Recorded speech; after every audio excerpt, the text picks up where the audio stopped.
talk about the principle of the economics. Okay, in the 10 principles of the economics, uh, who was discovered, who was stated about the principle of economics? So, the philosopher Gregory, yan, Gregory Mankiw, yan, Mankiw develop or something stated the principle of the economics. Okay? So, on how that people makes decision on how the status of the market in the status of the market and the consumer pertaining to the needs uh, of this particular consumer, especially in the goods that they want to achieve or that they want to consume. So Gregory Mankiw was initiated to define or to discuss about the 10 principles of the economics. Number one principle is, or the principle of how people makes decisions. Okay? How? So, number one principle is all about the people face trade-offs. Okay? So everyone faces decision that put one option above the other. So most decisions, especially economic ones, involve trade-off, one thing for another. So in the society, one of the main trade-offs we experience is between the efficiency and the equality. Okay? So, if we say efficiency, we refers to something we get the most out of, especially if the resources is scarce. Okay? So, kapag sinabi nating efficiency, when the society gets the most from its scarce resources. So, paano mo magagamit ang isang input to become an output? If your intention is to produce on this particular goods for this number of inputs, that is so-called efficiency. Pag nagagamit natin ng maigi yung mga inputs natin, especially yung mga fertilizer, mga pesticides, mga seeds na nilalagay mismo natin sa farm to achieve the particular yield that we are going to attain or obtain. So, that is so-called efficiency. We produce yung mismong scarce doon sa market, di ba? So, tayo bilang isang agriculturist or farmer, kailangan natin mag-produce ng product na wala sa market. Kaya nga, bumibili ka ng input to produce or to transform that input into a production or an output. Okay? So, if we say equality or equity, so it implies that all members of the society is benefited equally from the resource. So the theory is that people will make a good decision if they thoroughly understand both these options. Okay? So if we say equity, we are implying all the members of the society benefits equally from the resources. So if we distributed a product or a resources, kailangan lahat ng nasa society is benefited on that particular resources. Kasi baka mamaya, pag hindi siya nakabili, pwedeng magkasakit siya later on. Example sana, ikaw ay gustong mag-distribute ng gamot and lahat sila merong something na pangangailangan on that particular na gamot kasi nga nagkaroon ng nationwide na sakit na COVID. So, kailangan para makabili lahat ng mga nandoon sa society, dapat meron kang enough number or enough quantity of that particular product para magamot silang lahat. Okay, that is so-called equality. Example pa sana ay magbibenta ka ng banana and yung banana na yon ay ibibenta mo sa society, kailangan there is enough quantity or number of banana that fulfill the satisfaction of that society. Okay, that is equity or equality. If we say efficiency naman, eto mismo yung gusto mong ma-fulfill na output wherein gagamit ka ng input to make or to produce that particular output. Para yung scarce or kaya yung kulang na resources ay dapat ma-fulfill. Example sana, mababa ang production ng corn or kaya walang production ng corn sa market and kailangan mong i-fulfill yung satisfaction ng market na sweet corn. So, kailangan mong magtanim and then yung itatanim mo, kailangan merong enough input to make sure that you can produce yung mismong quantity na pangangailangan ng mismong market. Naintindihan niyo yung ibig kong sabihin? So, however, what usually ends up happening in life and in economics is that one item, either efficiency or equity, is chosen above the other.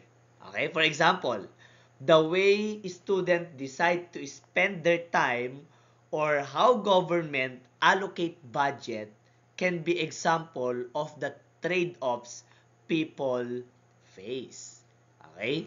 So, the way the student decide to spend their time, okay, that is so-called a trade-off.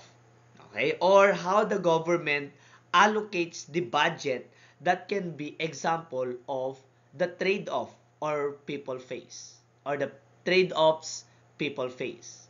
So, what do you mean by trade-off? So, if we say trade-off, magkaiba ang trade-off sa opportunity. Kapag sinabi nating trade-off, we are referring to the goods or giving up something na wala namang kinalaman doon sa value ng product na yon. Okay? Okay? So, kapag yun yung sinasabi nating trades off. Okay? Kapag sinabi naman nating opportunity cost, they are the same in meaning wherein you are giving up something. Pero, trade-off pertaining on the decision making. While the opportunity cost is, that is the specific type of trade-off.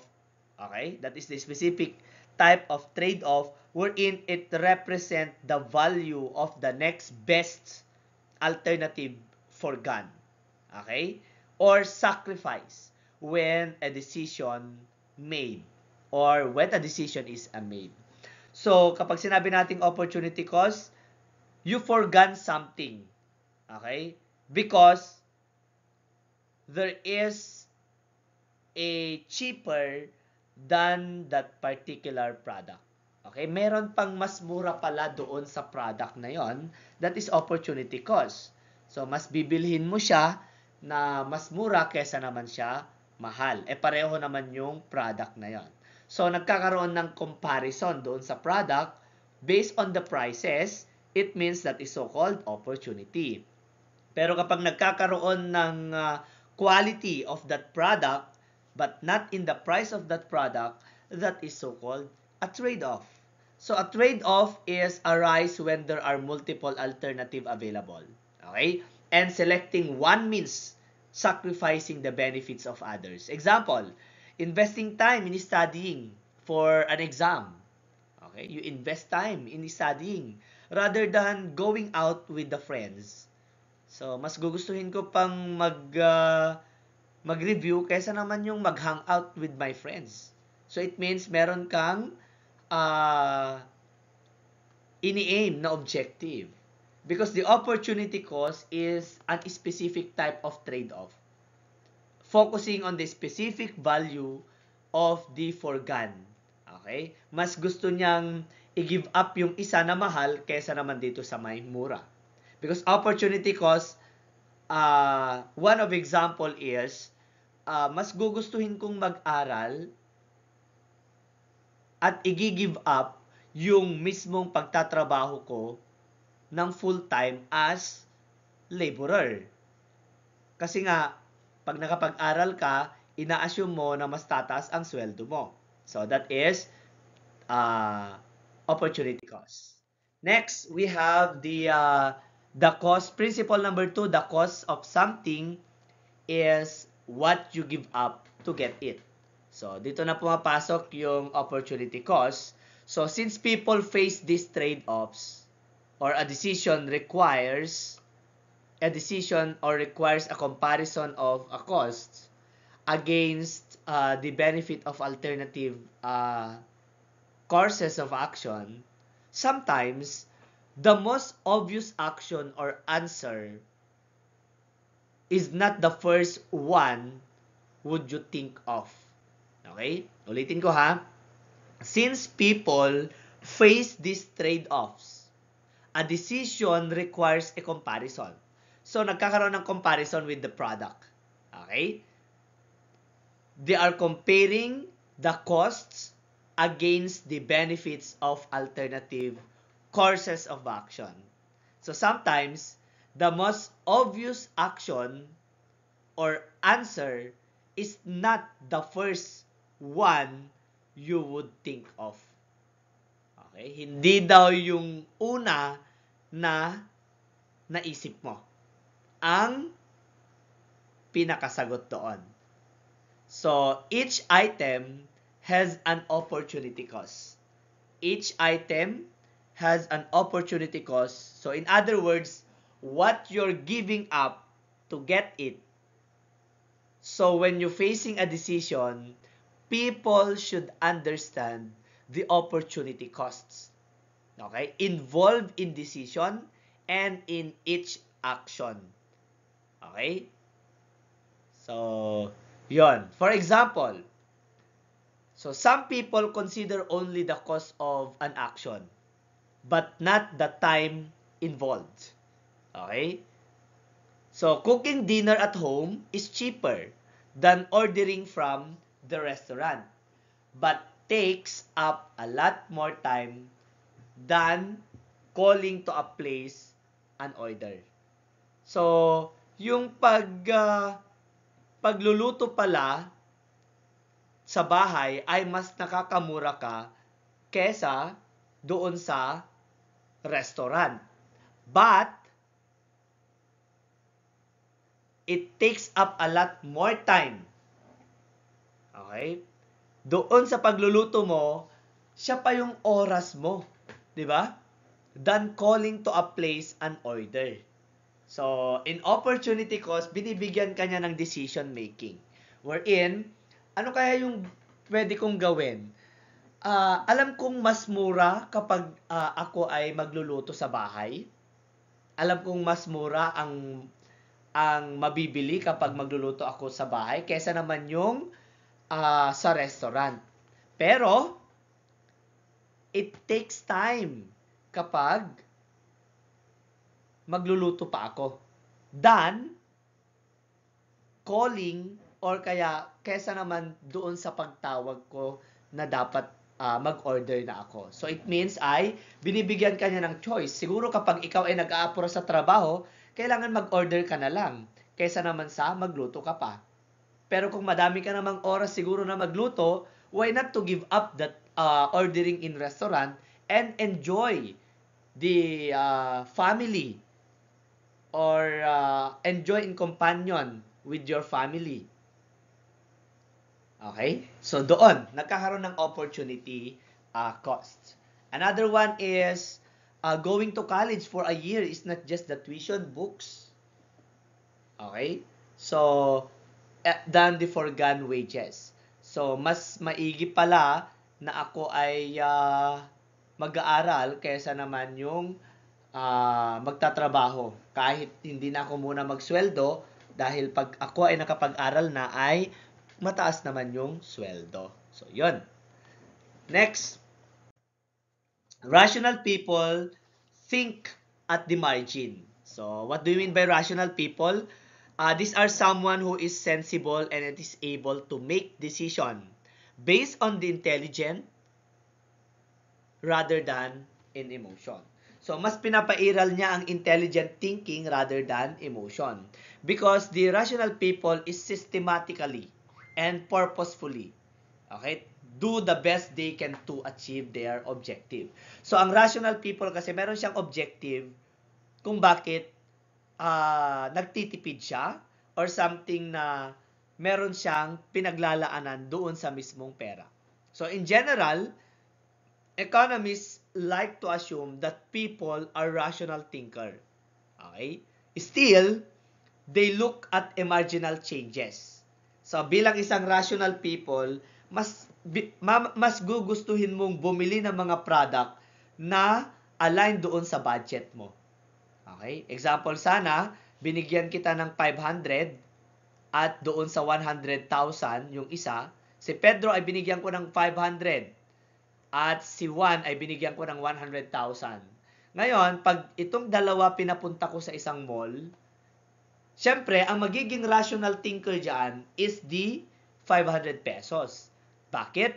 Kasi nga, because of the amount or value of his money, kailangan or mas gugustuhin niyang ibili ito sa kung ano yung mas cheaper one.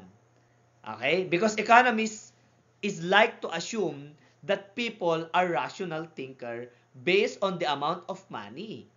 But if the money is 100,000 only, what happened? Or 100,000, what happened to the 100,000? So, mas pinapairal ni consumer or kaya ni Juan ang emotional. Wherein ay, kung ano yung mga nagustuhan niya without thinking of the price, yun yung pipiliin niya. Okay? Without thinking the marginal changes, that is how powerful yung mismong amount of money wherein mataas or malaki. So another way of looking at this is that people make decisions when they think at the margin or around the edge of a plan of action. So another way of looking at this, so people make decision when they think at the margin. Kapag sinabi nating margin, when they compared two products, mas titignan nila kung magkano ang agwat. Diba? So, ito ay ang agwat niya ay 10 pesos. So, it means mas gugustuhin kong bilhin yung mas mura or the cheaper one than the expensive one. For example, the decision of whether or not to take an extra class in your semester is an incremental decision that will have you comparing marginal costs and benefits. Okay? So, the decision of whether or not to take an extra class in your semester, example sana ay hindi ko muna iti-take itong subject na ito. Kasi mahal ang per unit cost ng mismong tuition fee para makapaglaan pa ako ng time para sa mga extra income ko. So, meron kang benefit na para makapagpatuloy ka sa pag-aaral at para magkaroon ka ng allowance during the school days, kailangan i-give up mo mismo yung isang subject or extra class to have a anong tawag doon? Para magkaroon ka ng extra income. So, nasaan ang marginal doon? Ang pinaka-marginal doon, based on the academic, so it means meron kang isang subject na hindi nakuha on that particular semester. Pero ang benefit doon ay meron kang gagamitin na tuition fee for the next semester. Kasi hindi ka naging full-time sa pag-aaral. Okay? So, when considering a marginal changes, we as consumer are looking for the maximum satisfaction, okay, on our purchases that fit with our budgets and income. So, we look for the ways to achieve maximum satisfaction within the constraints. Yan, within the constraints. Okay? So, another one is When the student consider whether to go to college for an additional year, he compares the fees and foregone wages to the extra income. So, yan yung sinasabi ko kanina. Okay? So, we look for the ways to achieve maximum satisfaction nga. Na kailangan mong i-give up muna yung isa. So, ang pinaka-marginal changes doon, hindi mo makukuha yung isang subject, pero ang benefit doon, magkakaroon ka ng income. Kesa nung full-time ka, wala kang income.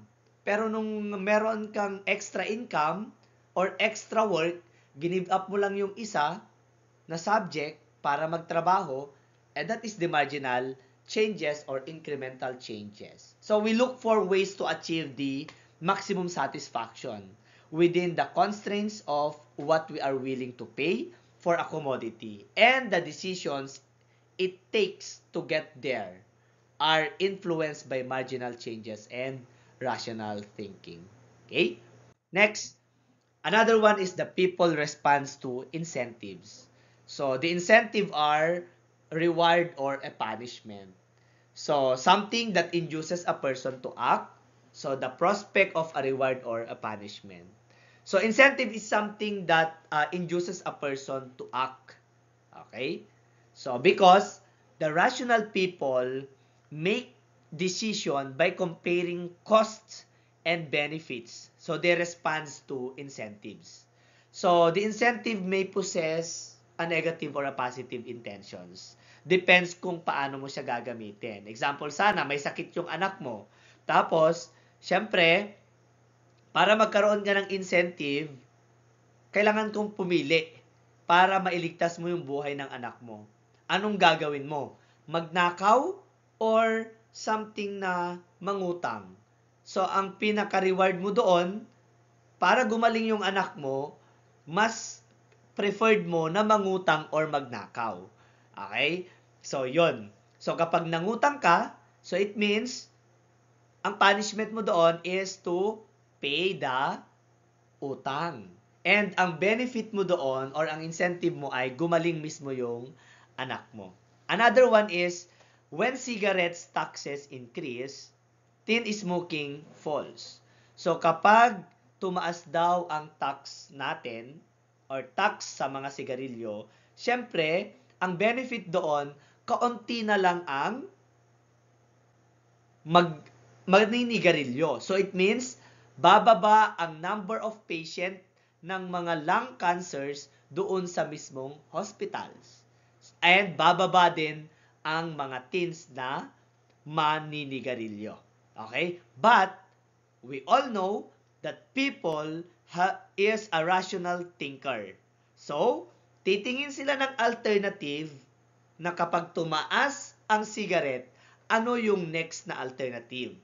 So, ang ginagawa nila is to shift from cigarette to vape. Diba? Yun yung mga alternative. So, magkakaroon ng negative impact sa company, pero magiging positive naman sa hospital. So, ang incentive doon, bumaba yung mismong gumamit ng cigarettes. So, the people response to incentive is an economic principle that are not surprising, but it make a lot of sense when we consider the last few principles. Okay, since consumer makes decision, ano yung mga few principle? Yun yung principle 1, principle 2, and principle 3. So, since consumer makes decision by comparing benefits and costs, what happen when that scales changes? So, that's where incentive play a part. Okay? So, meron ding comparison yung consumer natin. So, the incentive inspire the consumer, right? So, to act by offering by an extra or offering up an extra reward to those people who will change their behavior. So, it means, kapag tumigil sila sa paninigarilyo dahil sa mataas yung tax, so that is their incentive or a reward. A reward to their health, to the hospital, and a punishment to the factories or to the firms wherein yung mga nagpo-produce ay ililimit lang yung production ng cigarette kasi konti na lang yung bumibili because of the increase of taxes. Because incentive can also be positive or negative. Meaning, you can incentivize people to do something or not to do something. Okay, example sana, pag ikaw ay pinabili din ng nanay mo at humingi ka ng 10 pesos, so para mabili ng nanay mo or para ma-fulfill ng nanay mo yung gusto mong bilhin, kailangan kanyang utusan. And at the same time, kailangan kanyang bayaran for your service. So another example, so a positive incentive would be offering employees a bonus if they work extra hours, right? So that is incentive. However, the negative incentive can be exemplified by extra taxes by the government. Might put on things like yung fuel that encourage people to use it less. So, kapag ikaw ay, ang incentive doon, kapag ikaw ay isang government worker at nagkaroon ka ng bonus because of extra hours or overtime, that is a positive incentive. Kasi yung mismong empleyado nagkaroon ng bonus. However, yung negative incentive doon is yung government natin is mag-exemplified ng extra taxes. Okay? Next. Another one is the principle of how people interact. So, paano tayo makikipag-interact sa tao? So, number 5 is the principle of trade that can make everyone better off. So, rather than being self-sufficient, people can specialize in producing one good or a service and exchange it for other goods. Okay, so countries also benefit from trades and specialization. So kapag sinabi nating trade, if the resources are scarce on that particular country, kailangan niya makipag-trade sa ibang country. Okay, example sana, the one country or yung isang country kasi mayroong weakness and strength. Example sana, ang strength niya is to produce a higher production of banana. And then, ang weakness niya is walang mga machineries. Example sana, si Pilipinas, ang pinaka-strength niya, they can produce a higher production of banana. And then, ang weakness niya is no technology or machineries developed. So, walang kakayahan ang Pilipinas na makapag-develop ng machineries. For them to fulfill and to improve the productivity of the Philippines need to trade. Okay? Kailangan niyang mag-trade. So, ano ang kagandahan ng trade? So, ang kagandahan kasi ng trade or one of the advantage of the trade is mafulfill mo yung satisfaction ng society. Mafulfill yung satisfaction ng isang country if there is a partnership or collaboration with the other country wherein meron kang kailangan sa kanila. Okay? So, trade can make everyone better off. So, it is a fundamental concept in the economics when often associated with the theory of comparative advantage and the benefit of a free trade. So, once na meron kayong agreement na magkaroon ng free trade between this both country to fulfill the satisfaction, so, ang tawag doon, that is a free trade. So, this idea suggests that when individuals or a business or a countries engage in trades by specializing the production of goods and services where they have a comparative advantage and the trade with others, overall economic welfare and efficiency can increase.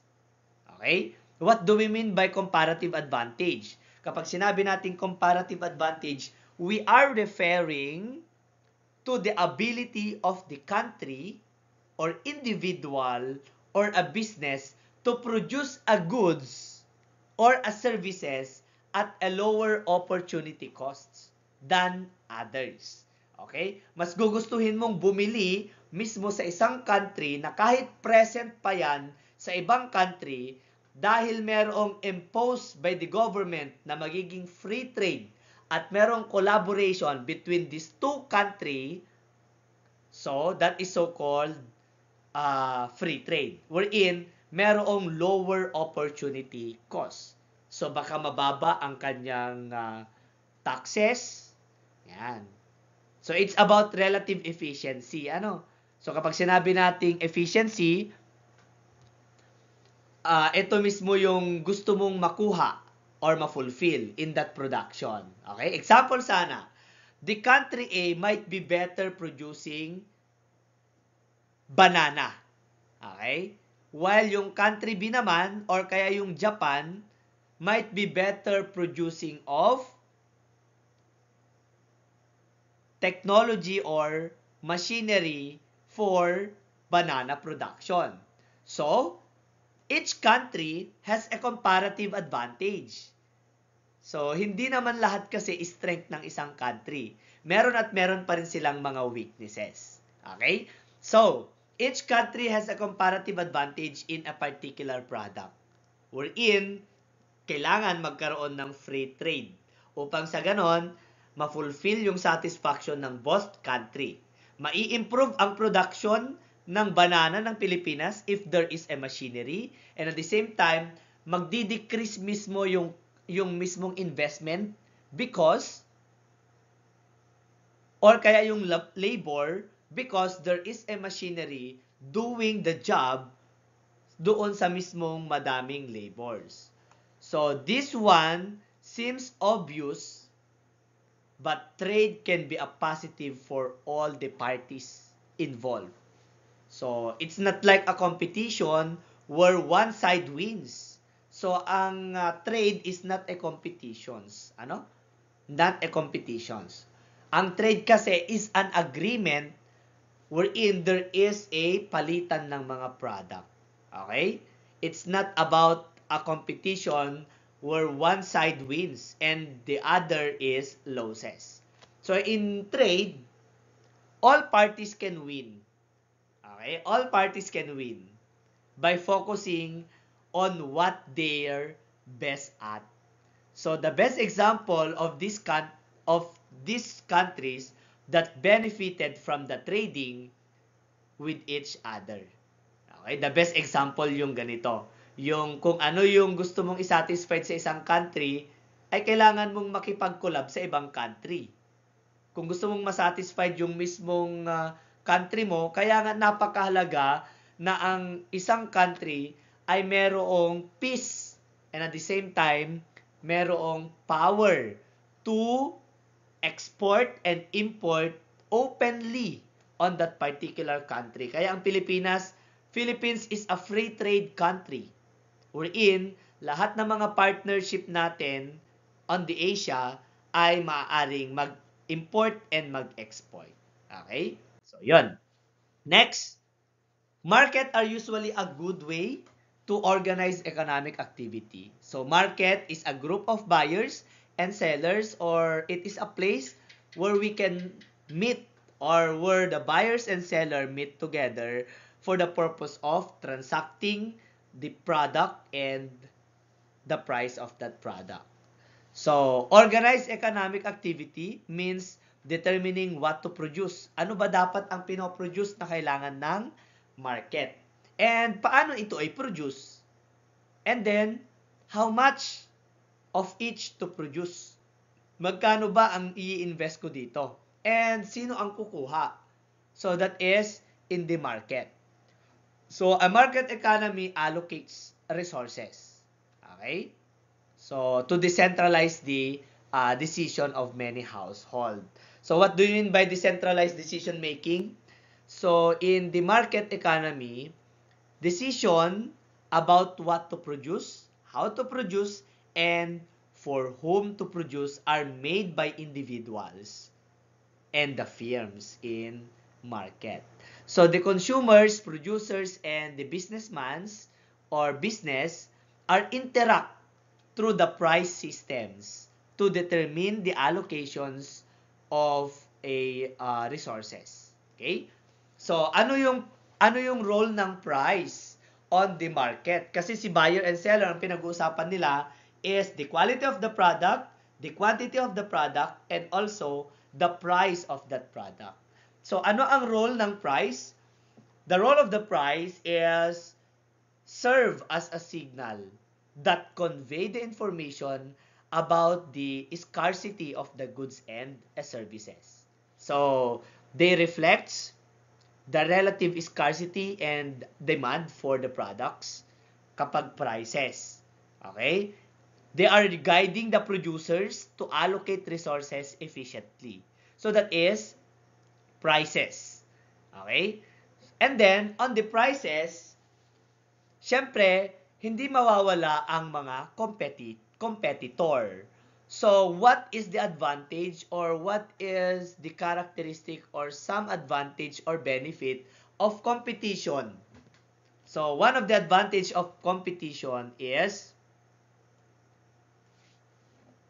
it improve the quality of the product.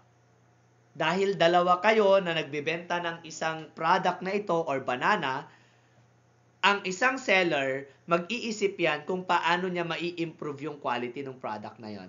Para kahit magkatulad or magkapareho ang presyo ng product nila, at least merong something na kakaiba or something na edge yung isang product ng seller. Okay, that is a quality. And at the same time, it lower the cost. So, nagbababaan sila ng presyo. Kaya ang economic sector ay magiging balance because may mga competitor or competition pa rin na nangyayari. And at the same time, the seller think about innovation. So, i-innovate niya mismo yung kanyang product. Example sana, banana. Ang gagawin niya doon, yung banana Q ay gagawin niyang mas thrill or something na dapat merong flavor or something na merong ilalagay doon na magpapa-attract sa consumer. That is innovative. So, the advantage of competition is to improve the quality, innovation, improve the innovation, and lower the cost. Next, number 7. So, government can sometimes improve market outcomes. So, the important role of the government kasi is to enforce property rights with the police and the courts. So, kailangan ay meron ding mga law regarding economic sector, especially when it comes of the price. Kaya nga ang Department of Trade and Industry ay nag-i-impose ng price ng mga essential goods para lahat ay the same yung kanyang price. Diba? So, market failure, when the market fails to allocate society's resources efficiently, so, magkakaroon ng pagkakalugi. Ano yung mga causes bakit yung mga resources natin ay hindi efficient or hindi na i-distribute ng maigi? Because of externalities and market power. Okay?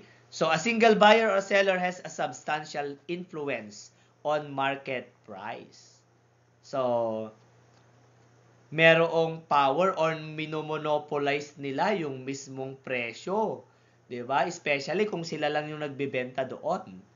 And then, kapag sinabi nating externalities, when the production or consumption of a good affect by standards or pollutions or mga threats like yung flooding, drought, yan yung cause ng market failure. Okay? So, yun yung mga threats. So, reason for the government intervention, they correcting the market failure. So, the market may fail to allocate resources efficiently due to the various reasons, such as the monopolies, externalities, public goods, and asymmetric information. So, hindi or magkakaiba ang informations nila. Hindi magkakatugma. So, the government intervention can correct this market. Okay? Ano yung i-correct nila? The failures. Okay? To ensure the efficient resources allocation. And also, it must be provide public goods, diba? Such as national defense or public parks or non-excludable and non-rivalrous, okay? Or rivalrous. So, the government can provide these goods as they are unlikely to be provided adequately by the private sector. Okay? Another one is you need to address the externalities because it occur when the action of the producer or consumer impose a cost or a benefits on the third parties not involved in the transactions. Okay? Next, another one principle is the principle of how economy as a whole works. Paano na yung ekonomiya natin ay nag-ooperate. So number 8, the country's standard of living depends on its ability to produce goods and services. So, tinitignan mismo ang isang country if paano yung ability niya to produce a product. So, the most important determinant of living of standard is the productivity. Sinusukat niya dito kung ano yung kakayahan ng isang country. At kung saan siya mas weakness doon, yun yung i-fulfill. Okay? Especially the productivity. Because the productivity depends on the equipment, skills, and technology available to the workers. Okay? So, the country's standard of living depends on the ability to produce and services. Merong mga country kasi na fully mechanized at merong mga country na very laborious. Okay? Mataas naman yung kanilang yield, pero magastos lang kasi sa labor. So, nakadepende ang mga goods na ipoprovide mo sa isang country.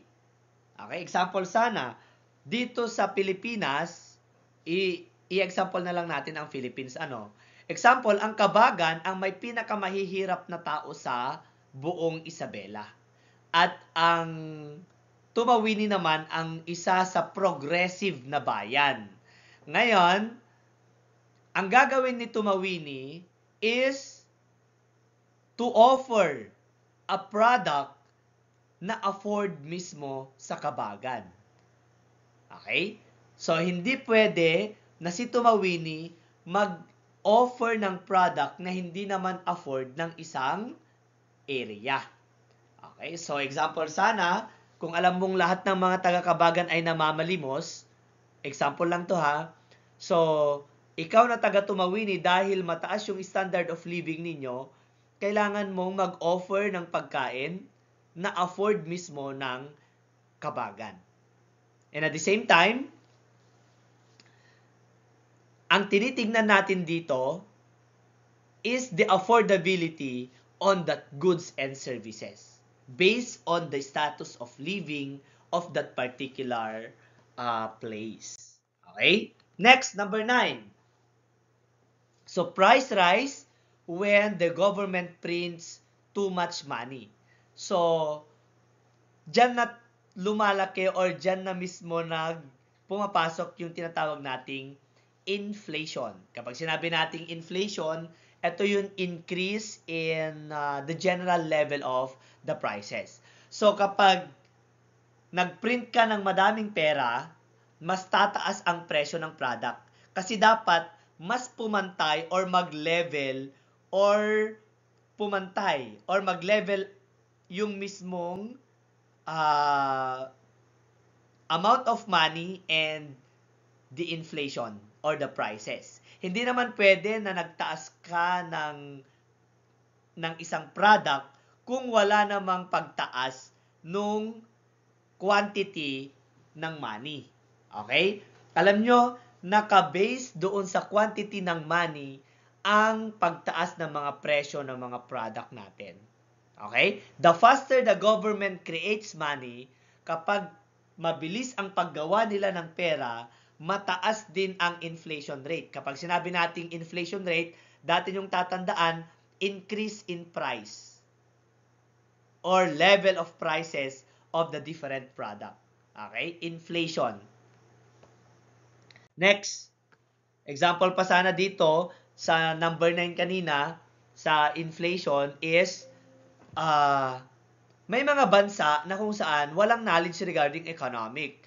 Wherein merong isang presidente na nagprint ng madaming pera na akala niya yun yung magiging solusyon para yumaman yung isang bansa. Pero, nung na-found out niya na hindi pala yun yung solusyon because lahat ng mga tao doon ay madaming pera. Okay? Example sana, meron silang tig 10 billion. So, yung product, expect na tataas yun. Ang presidente na nagprint ng madaming pera is the country sa Cambodia or India. Okay? The India or Cambodia ay talamak yung mismong pagbibenta or something na pag-create ng madaming pera. Kaya nakikita ninyo, nasa daan na lang yung mga pera nila na kung saan ibinibenta nila in a cheaper price. Okay? So, pati pera na ibibenta pala kapag papanoorin nyo mismo sa YouTube yung about doon sa printing ng money na napakataas nung pag-print nila ng pera. Pero yung value niya bumaba. Magkaiba yung value sa quantity. Kapag sinabi natin quantity, that is the volume of money or amount of money produces. Kapag sinabi natin, quantity of money or volume of money that produces. And then, kapag sinabi naman nating value, that is the amount of value, it means that is the amount of that money or the kung ano yung standard ng money na yon. Okay? Next, society faces a short-run trade-offs between inflation and unemployment. So, ang society daw ay nararanasan nila yung tinatawag na inflation and unemployment. So, the inflation and unemployment was created by Phillips curve. Okay? So, it is called a Phillips curve. So, who observed the inflation and unemployment curve or the Phillips curve? So, ang nag-observe dito or something nag-demonstrate ay si Bill Phillips. Yan, si Bill Phillips. So, si Bill Phillips ang nag-discuss regarding sa knowledge regarding the relationship or inverse relationship of inflation and unemployment. Because if we say Phillips curve, state that inflation and unemployment have an inverse relationship. So, higher inflation is associated with a lower unemployment and vice versa. Kapag tumaas daw yung inflation rate, bababa ang unemployed or bababa ang walang trabaho. Okay? So, the Phillips curve, when the economy is booming, unemployment tends to be low. Okay? Because there are many jobs opportunities. So, in such time, as businesses compete for workers, wages rise. Okay? Tumataas yung wages. So, this increase in wages leads to higher production costs. Okay? So, in the short run and the long run, if we're talking about the Phillips curve, in the short run, the Phillips curve implies that the policymakers makes a trade-off. Okay? So, merong trade-off kapag short run. So, they can choose to have a lower inflation with higher unemployment. Or a higher unemployment or higher inflation with a lower unemployment. So, they can choose on that particular a lower inflation with a higher employment or a higher inflation with a lower unemployment. So, that is for the short run. How about the long run? So, long run, however, in this particular long run, the Phillips curve suggests that this trade-off may not be held. So, uncontrollable. So, this is because in the long run, expectations adjust. Okay? If the people come to expect a higher inflation, they will demand a higher wages. Ang akala nila, pag mataas daw ang sweldo, magdidemand sila ng higher inflation. Okay? Or baliktad tayo.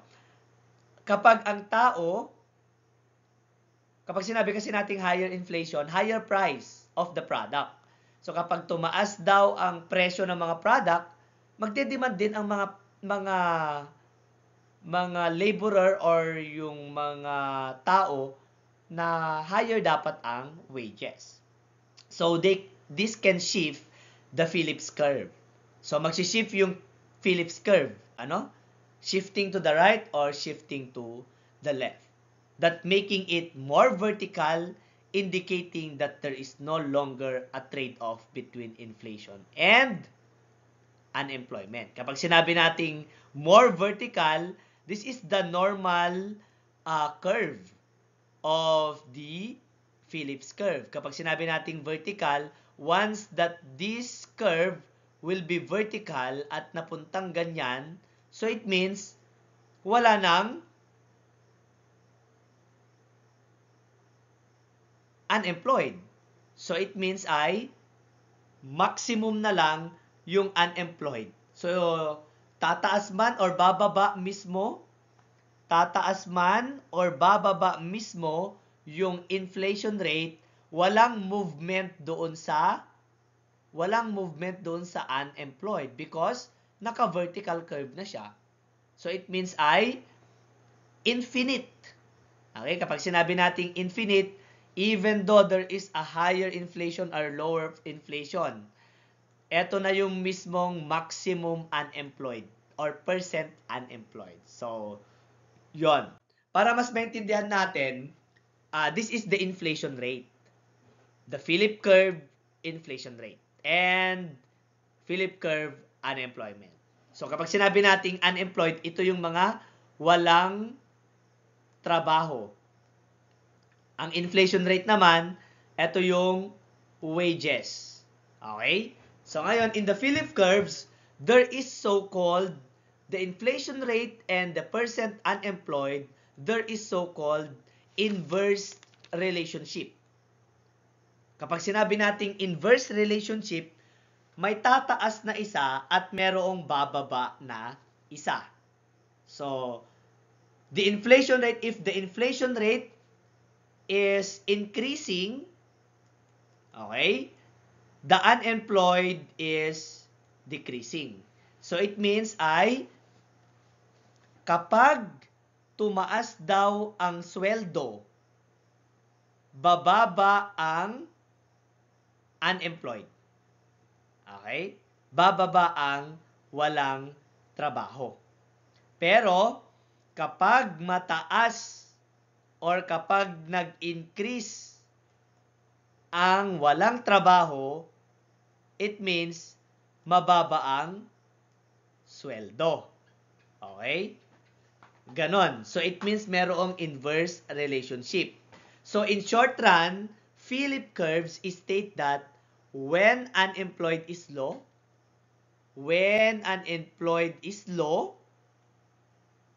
inflation tends to, ulitin natin ha, mali pala.